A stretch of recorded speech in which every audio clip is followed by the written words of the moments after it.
They brought in the human dentist thinking it was a joke. After all, what could primitive Earthlings know about interstellar oral hygiene?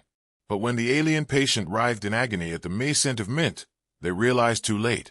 They weren't dealing with just any dentist. They were dealing with the Earthling who turned toothpaste into a weapon. The interstellar medical vessel Valtanis hovered silently in orbit around a crimson moon, its gleaming surface alive with life support modules and flashing diagnostic panels. Inside, confusion reigned. The ship's chief medical officer, a six-limbed bronze-scaled alien named Dr. Koth, was pacing with uncharacteristic anxiety.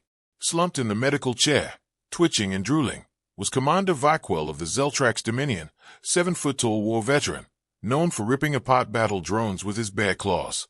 And now, completely undone by a toothache, the swelling in his lower tusk had spread to his neural jawline, triggering uncontrollable spasms and bursts of involuntary swearing in 7 languages. Zeltrax anatomy was notoriously complex, their biology resistant to most known anesthetics, and their teeth, hardened biocrystal laced with volatile compounds. But no one, not even their top xenodentists, could figure out what was wrong. The onboard AI, growing desperate, sent out a multiverse-wide distress signal for any specialist brave, or foolish, enough to take on the case. The answer came from Ith. When Dr. Jennifer Hale stepped off the teleport pad, most of the crew barely contained their laughter. Human. Dentist. She didn't even carry a neural calibrator. Just a leather satchel and an old-school stainless steel mirror. But she had a reputation. Rumors whispered in back channels of a woman who once pulled a multi-fang mid-flight turbulence using nothing but floss and stubbornness. As she approached Vaquel, the atmosphere shifted. The alien snarls quieted. Hale observed him like a predator sizing up prey. No scanner, no gadget, just her eyes, and a small wooden tongue depressor. "Open wide," she said softly. The alien flinched. Koth muttered, "He's sensitive to mint-based compounds. All the analgesics and tooth serums we've tried had a mint base." Hale stopped cold. "Mint," she echoed. Her fingers paused just above her bag. "You've been using mint, on a Zeltrax." Her voice dropped with disbelief. "That species has a hyperallergenic reaction to L-menthol. You're not numbing him, you're poisoning him." The room froze. Dr. Hale's expression hardened. She pulled out a tiny vial of clove oil, murmuring, "Old school. No menthol." With gloved fingers, she dabbed the oil along the inflamed edge of the tusk, and Vaquel groaned, not in pain, but relief. For the first time in days, his eye tendrils stopped twitching. She cleaned the area manually, navigating the labyrinthine tooth structure using techniques no one had seen outside 20th century dental textbooks. There was no laser, no plasma drill, just pressure, patience, and an almost maternal kind of brutality. She found the problem, a microsplinter of starfruit seed embedded in the root canal. It had been fermenting, building pressure, leaking acidic sap into the nave bundle. She extracted it with tweezers and a small gasp ran through the room. But the real drama came afterward, because what Dr. Hale didn't expect was that Zeltraxian pain receptors were linked to memory centers. The alien didn't just remember the pain, it relived every traumatic moment triggered by mint-based compounds. The moment mint touched his system, his mind revisited wars, losses, betrayals, and failures. And Weiss, the longer the mint exposure, the deeper the trauma got etched. Dr. Hale realized this too late when she asked, "Why did no one warn you before?" And Vaquel, his voice still hoarse, answered, "They thought I was just being dramatic. Like humans are with pineapple on pizza." There was silence. Then Hale leaned in and whispered, "We went to war over that. Twice." It broke the tension. The room burst into laughter, except for Vaquel, who still looked stunned, but now for a different reason. A few hours later, Commander Vaquel walked upright for the first time in 3 days. He didn't say much, but he saluted her in the Zeltraxian warrior way, 2 claws to the chest and a slight head bow. It was the equivalent of calling her family. Dr. Hale packed her things, ready to return to Earth. But as she reached the teleport pad, a message chimed on the medical console. It read, "Request from the Grand Council of Zeltrax. Earth's mintless dentist is hereby invited to serve as the Chief of Intergalactic Dental Sciences. Compensation, 500,000 Galacticads and a personal battle cruiser." She blinked. "Well," she muttered, Guess I'll need a bigger toothbrush. Dr. Hale didn't answer the transmission right away. She simply stared at it as the teleportation beam began to hum beneath her feet. A personal battle cruiser. That was insane. And 500,000 Galacticates. That was enough to buy a small moon, or at least lease one with good parking. But more than the money, it was the title that echoed in her mind, Chief of Intergalactic Dental Sciences. She had once been mocked at her own university for pursuing obsolete manual techniques. Professors had scoffed when she said that feel and intuition was sometimes more accurate than scanners. Now those same hands had done what entire fleets of medbots and AI-controlled nanodentists had failed to do. The teleport beam fizzled out. She hadn't taken it. Not yet. Instead, she turned back and walked toward the observation deck. The stars glittered like diamond dust on black silk. Behind her, she heard footsteps, metallic, clicking, heavier than a human's. Commander Varkwell joined her, still stiff from pain but standing tall. "You did more than fix my tusk," he said. "You gave me back my clarity. My mind was trapped in a loop of agony and memory. You ended it." Hale simply nodded, arms crossed. "I didn't come here to play intergalactic hero. I came because someone was in pain. That's it." But Varkwell wasn't done. "You should know, the Zeltrax don't forget those who save their leaders. Some might now see you as a threat, others as a prophecy." Hale raised an eyebrow. "A prophecy?" He nodded solemnly. "There's an ancient tale among my people, that one day, a soft-handed being from the blue world would touch the nerve of the universe and not flinch, that she would heal with pain, and speak in whispers louder than thunder." She let that hang in the silence. "You're saying I'm your tooth fairy messiah?" He tilted his head. "In crude terms, yes." She exhaled. This was ridiculous. But at the same time, something deep in her gut, something old and instinctive, told her this was just the beginning. Word would spread. Other species would come.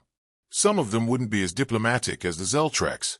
She would be challenged, tested, even hunted. Not everyone in the galaxy wanted a healer. They wanted control. And she had just proven that humans, in their strange, analog way, might hold keys to problems alien science couldn't solve. Her communicator buzzed again. This time, it was a message from Earth. "Urgent. Galactic Board of Ethics requests human representation. Your name has been submitted. Universal translators failing to decode certain dental idioms. Please advise." She chuckled. Dental idioms. That was the least of their problems. Dr. Hale finally opened the reply window. "To the Grand Council of Zeltrax," she wrote, "I accept your offer, on one condition. I keep my methods. No AI override. No tech interference unless I say so. I'm not a machine. I'm a human. I feel the pain before I fix it. If the galaxy can live with that, I'll see you at the next cleaning." Then she looked at Varkwell. "I'm going to need a bigger bag. And a universal gum shield." He grinned, a terrifying display of tusks and teeth. And for the first time in what felt like years, it wasn't a war cry. It was a smile. And so it began. The legend of the mintless dentist spread far and wide, across asteroid colonies and floating monasteries. From methane seas of Bractenine to the lava caves of Sorenkiel, patients whispered of the human with no fey, the one who didn't rely on AI, who could feel pain through the jaw of the cosmos itself, and then tear it out, root and all. Alien smugglers feared her. Pirate kings wanted her on retainer. Emperors and peacekeepers sent her encrypted messages begging for appointments. And somewhere deep in the black, something ancient stirred, something with a mouth larger than planets, riddled with rotten shadow, awakening to a name it had not heard in millennia. Hale, Earth's last analog healer, the galaxy's first line of dental defense. It began with a rumble. Not in space, that's silent, but deep within the sensor arrays of a listening station orbiting the dying star Jex-19. A low-frequency pulse trembled through quantum detection plates. The AI monitoring the region tried to classify it as gravitational distortion, maybe solar decay, but the pattern was too rhythmic, like breathing or chewing. The signal was relayed, and then relayed again, until it reached the one individual recently authorized to receive code, Molar. Dr. Jennifer Hale. She had only been in her new post aboard the Zeltrax diplomatic cruiser Sovereign Claw for 17 standard cycles, barely enough time to customize her clinic bay. The walls were still too sterile, the lighting too cold. She missed her little earth office with its fish-shaped toothbrush holders and crinkly plastic bibs. Now she had assistants with tentacles, floating AI charts, and patients who had teeth made of living gas. But none of them worried her like this signal. She stared at the waveform dancing across the monitor, jaw tightening.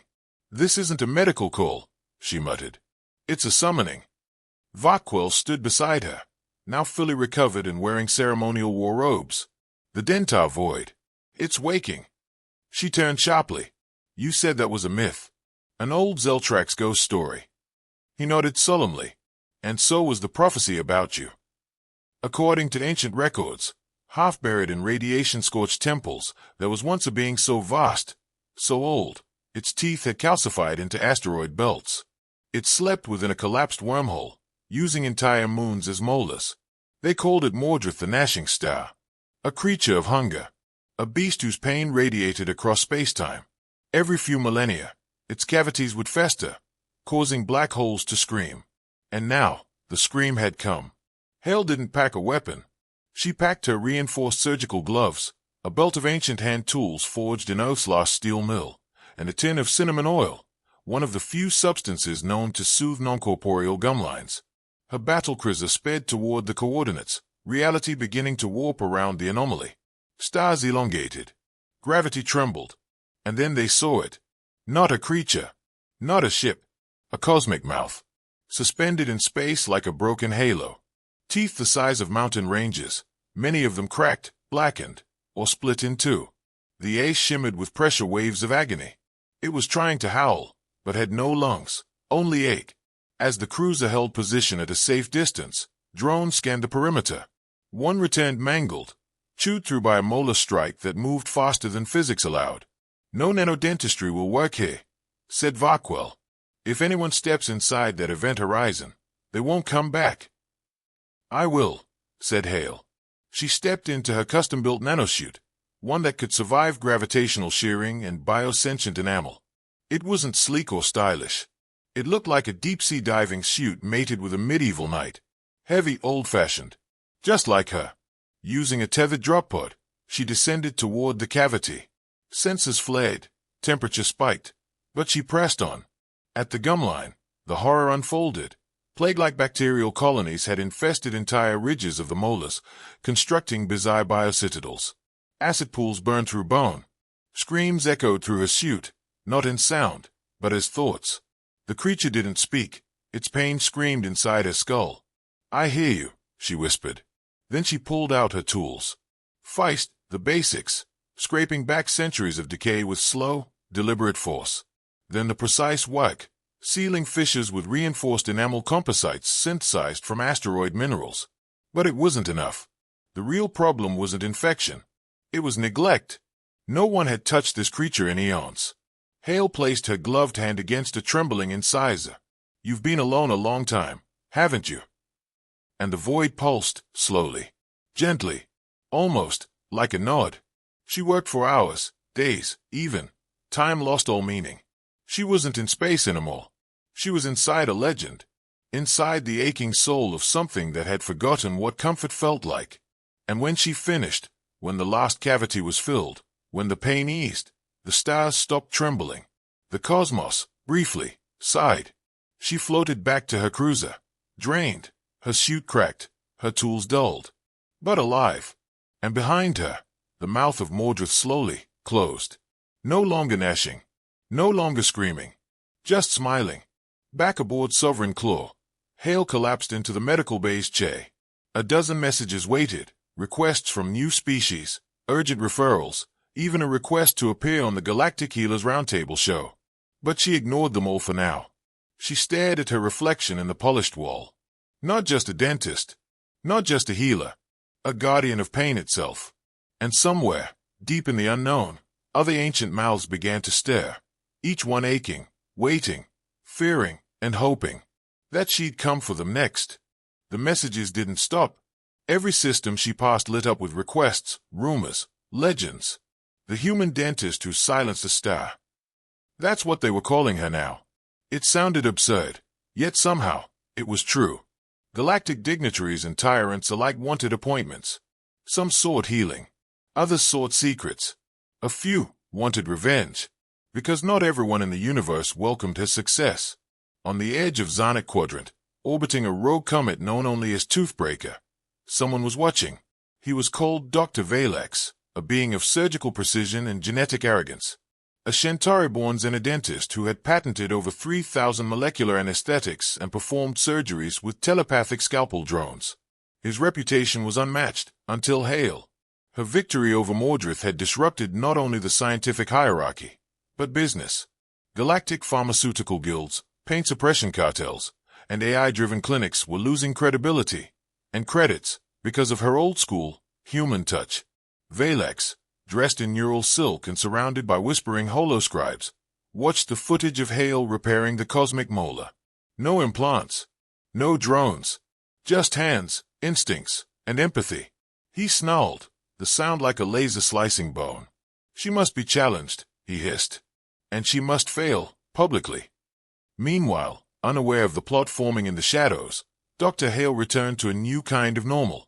Her cruiser now functioned as a floating clinic, staffed with hybrid specialists, Zeltrax assistants, a floating jelly being who handled sanitation, and even a tiny insectoid poet who translated her patient interactions into haikus for the Galactic dental archives. Every stop brought a new anomaly. A silicon-based species with diamond-like molars. A sentient fungus colony suffering from collective gum rot. A warrior caste that refused an aesthetic due to cultural codes.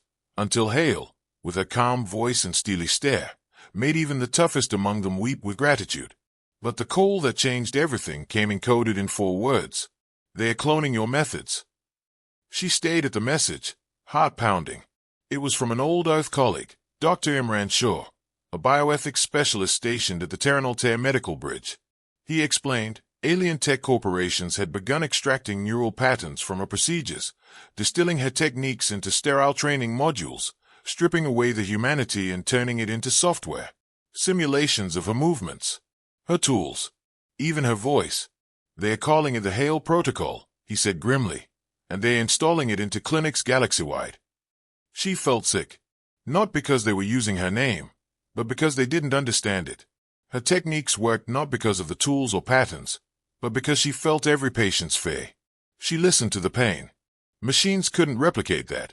They could only mimic it. And mimicry, when applied to medicine without soul, was dangerous. And then, as if summoned by that realization, the first failure happened. A medical cruiser using the synthetic Hale protocol docked at a floating refugee camp above the gas giant Helios 5. It attempted to perform emergency extractions on a species with gelatinous nerves and liquid teeth. The result? Catastrophic. Neural collapse. Memory fractures. 13 dead. Dozens in comas. The camp's priest doctor sent a simple message. She touched us. The machines only poked. Dr. Hale sat in a chair for hours, staring at the blinking reports. Then she stood, pulled on her gloves, and summoned Varquell. It's time I taught the galaxy the real lesson, she said, voice low. Dentistry isn't just technique. It's trust. Word went out. She would be hosting a live demonstration. The first intergalactic dentological summit. Not on a clean, white lab deck. Not in a corporate tower. But on an asteroid carved into a lecture amphitheater, floating in neutral space. All species were invited. Competitors, critics, skeptics. Including Valex. He arrived wearing diamond-encrusted neural robes and surrounded by his mechanical entourage. Hale arrived late, dusty, and with a single patient, a blind Glanian child whose jawbone twisted with every breath. No tech could stabilize it. Valex scoffed and offered synthetic intervention. Let the child choose, he said smoothly, confident. The child turned toward the warmth of Hale's voice and said, I want the one who holds my hand when it hurts. The amphitheater went silent. Before billions of viewers across galaxies, Hale knelt beside the child and worked, by feel, by trust, by instinct. And when the procedure was over, when the child smiled for the first time without wincing, the crowd didn't erupt. They wept. Even Valex lowered his eyes. Because in that moment, all the tech in the universe couldn't compete with one simple truth. Compassion is the sharpest tool. The galaxy didn't just take notice, it shifted. That single procedure, broadcast across millions of systems, sparked a reaction no one saw coming. Species that once dismissed Earth's primitive ways began asking deeper questions. Not about technology, but about presence, about connection, about the difference between being fixed and being healed. They called it the Gentle Rebellion. At first, it was just a few outposts, small, dusty clinics on moon colonies switching off their auto-dentistry units, choosing instead to train under the new human compassionate care standard. Then came the research stations, the university satellites, and even the hardened fleets of the Signan Empire. Their battle surgeons, once proud machines, were forced to admit they couldn't calm panic patients the way humans could with a simple touch, a steady breath, or a soft-spoken joke in the middle of trauma. And through it all, Hale kept moving. Not with speeches, not with politics, just with her battered toolkit and that quiet fire in her eyes. Every patient, every system she visited, became another stone in a path the galaxy had never walked before. But power, real power, always invites resistance. The tech guilds were furious. The neural extraction syndicate lost billions. Entire industries crumbled. So they struck back the only way they knew how, by erasing her. They hacked databases, altered archives. Suddenly, searches for Dr. Jennifer Hale returned blank results. Clinics that had her posters found them gone overnight. Even her aliased Earth certifications were digitally purged. She became a myth again, a ghost in the charts, a rumor told in waiting rooms and whispered to children afraid of their first dentist visit. If you're brave and kind, the mintless dentist might come. But Hale didn't stop.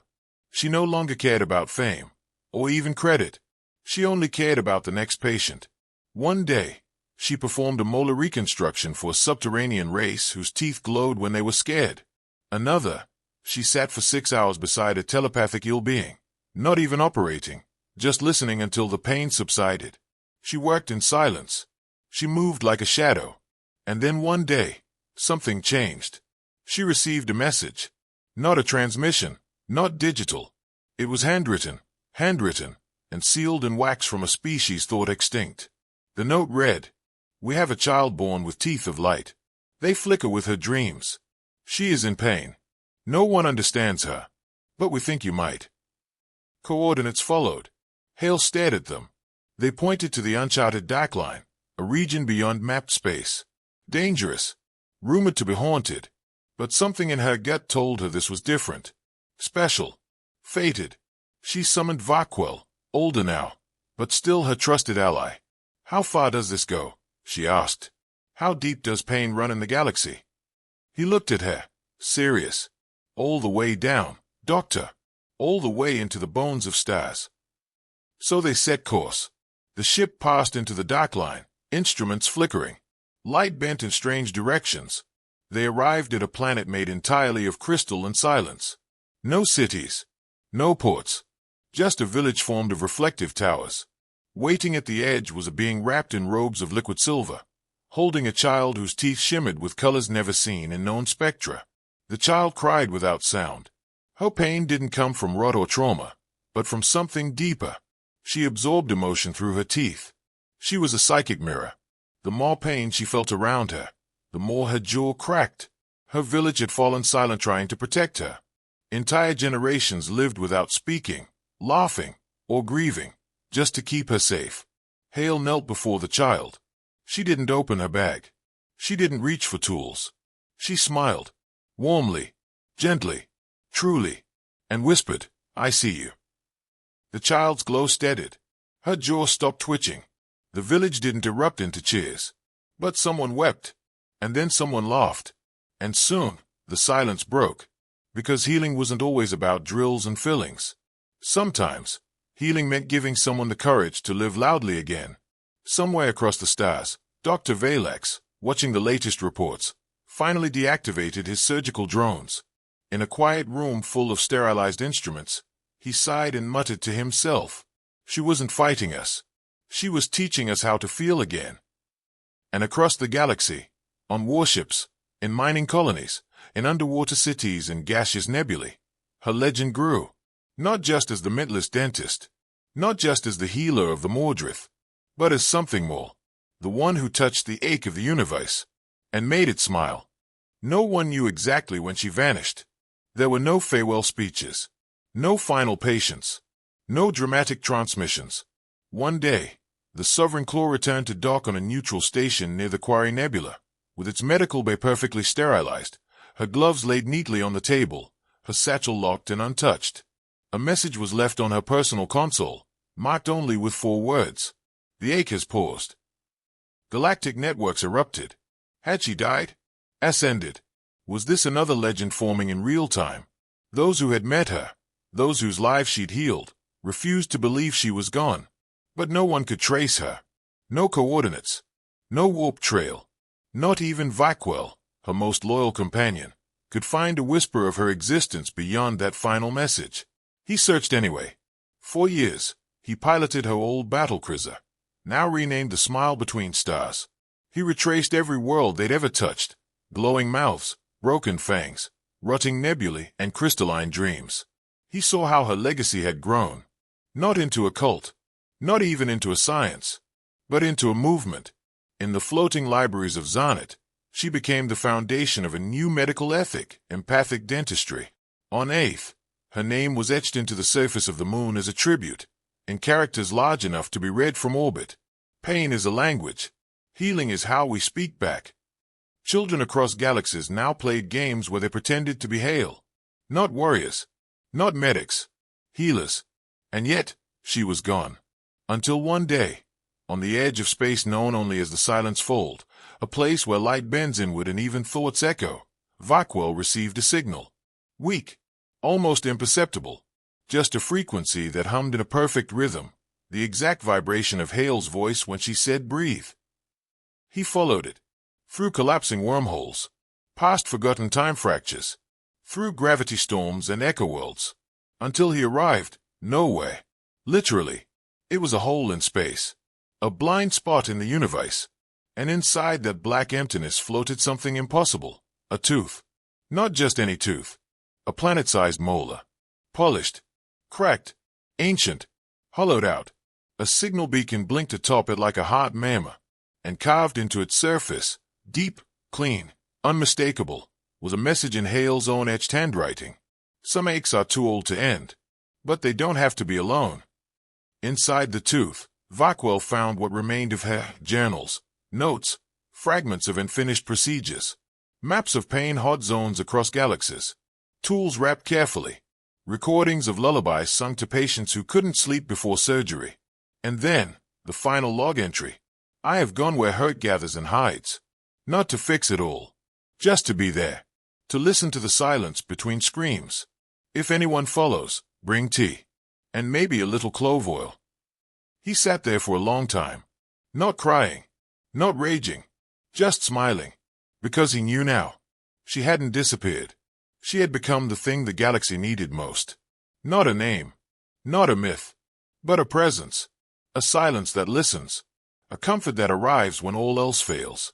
And though Hale never returned, sometimes, in moments of unbearable pain, patients across the galaxy swore they felt a warmth near their jaw, a voice humming a tune they didn't recognize but somehow knew, a gloved hand on theirs, a whisper, "You're safe.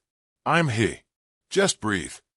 The universe may never fully heal, but as long as there is pain, fear, or trembling in the chair, the dentist from Earth, the one who tamed the stars with tenderness, will never truly be gone.